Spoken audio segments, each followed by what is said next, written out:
When people look at a narcissist's ego, they tend to see things like entitlement, superiority, self-centeredness, stubbornness, defensiveness, and fragility.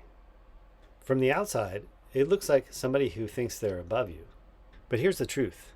People with narcissistic patterns don't feel any of that. They feel at risk. The ego isn't inflated self-esteem. It's a self-protective structure. Let me explain. Inside narcissistic patterns, ego serves one purpose: maintain internal stability and safety. It's a holding pattern, like a scaffolding. It's something that keeps the self from collapsing under the shame, the uncertainty, the emotional rawness, exposure, confusion, relational unpredictability, and vulnerability, most of all.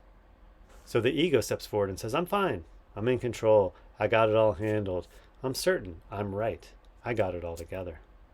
But it's not because the person is certain, it's because certainty is safer than unpredictability. Ego stabilizes the system. It's not confidence, it's containment. Here's an example from my life.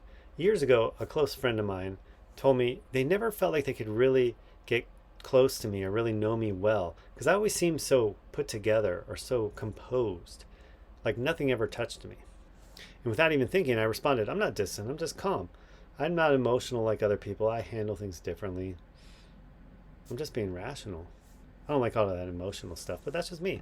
It sounded confident, but on the inside, the ego was stepping in and saying, don't let this get too close. Don't let them see any confusion. Stay composed, stay patrolled, stay protected. My ego wasn't trying to dominate them. It was trying to protect me from feeling exposed. And at the time, I didn't even realize it was happening.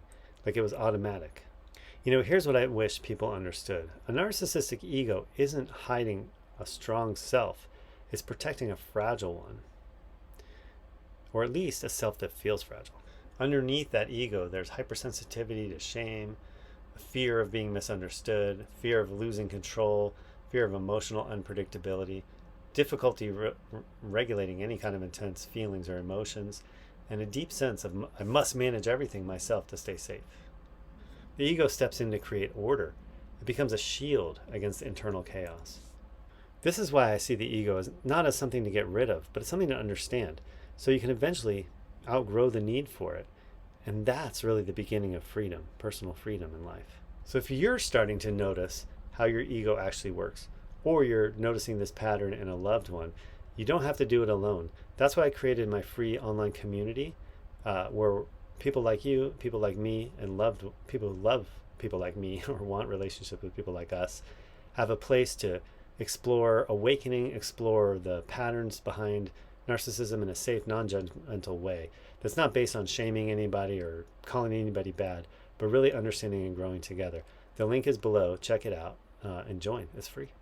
And here's the wild part. Ego is just part of a much bigger internal mechanism. There's an entire operating system running underneath.